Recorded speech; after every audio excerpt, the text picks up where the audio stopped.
Olá, meu nome é Pablo Nepomuceno Pereira, sou aluno de Geografia da UNB e tenho como orientador o professor Vinícius Vasconcelos, do Departamento de Geografia.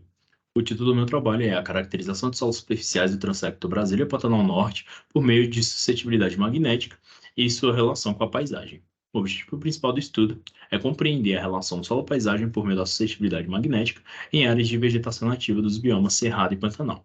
Os objetivos específicos foram caracterizar áreas de estudos por meio da análise do meio físico, entendido como geologia, geomorfologia, classes de solos, e analisar a relação entre as variáveis de suscetibilidade magnética, carbono orgânico, declividade, elevação e textura na paisagem, através da análise de componentes principais.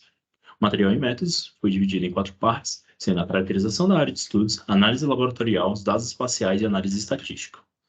A área de estudos, o transecto inicia-se no estado de Goiás e vai terminar no estado de Mato Grosso, com grande parte do transecto presente no bioma Cerrado e uma parte do transecto pertencente ao bioma Pantanal.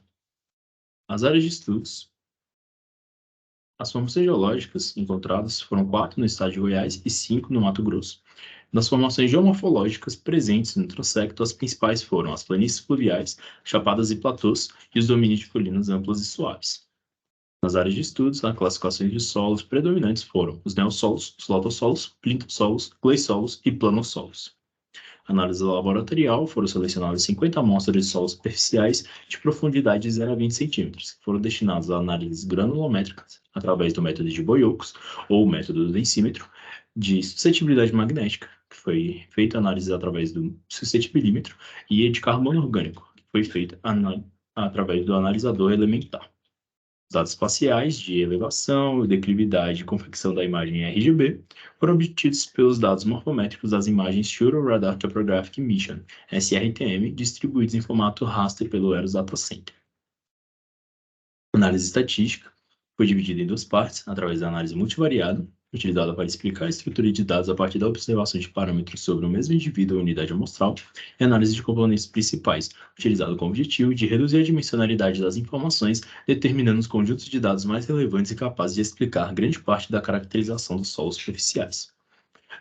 Com isso, obtemos o resultado do mapa de composição colorida, que fica viável para ver a compartimentação da paisagem. Dessa forma, as amostras foram separadas em 3 compartimentos diferentes: planícies, planaltos e planaltos secados.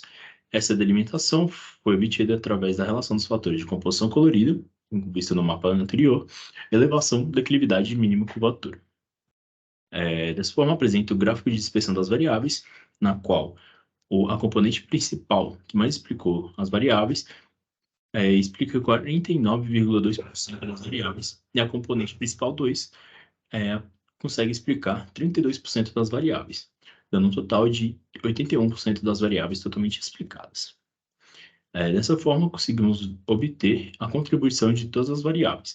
A contribuição em forma decrescente através desse gráfico. Esse gráfico mostra que o carbono foi a variável que mais contribuiu para a formação da análise de componentes principais. Os resultados disso foram que a planície apresenta os valores mais baixos de suscetibilidade magnética e de altitude devido ao decréscimo dos valores de argila encontrados. Os planaltos secados apresentam os valores de ACM mais variados e de altitude média, ocorrendo pela presença de solos arenosos na região. E os planaltos apresentam os dados com os valores mais elevados em relação aos outros compartimentos. Dessa forma, podemos concluir que a suscetibilidade magnética foi determinante na caracterização da paisagem por conjugar os elementos geológicos e pedológicos, principalmente na relação entre mineralogia e carbono. Essa interação se reflete na paisagem, sendo perceptível com a separação dos compartimentos geomorfológicos por meio da análise de componentes principais. Dessa forma, eu queria agradecer a FAPDF, na qual foi bolsista, o laboratório Environmental Isotope Studios, do Departamento de Ecologia da UNB, e a própria instituição da UNB, a qual faço parte. Dessa forma, ficam as referências bibliográficas que foram auxiliares na composição desses slides. Muito obrigado pela atenção.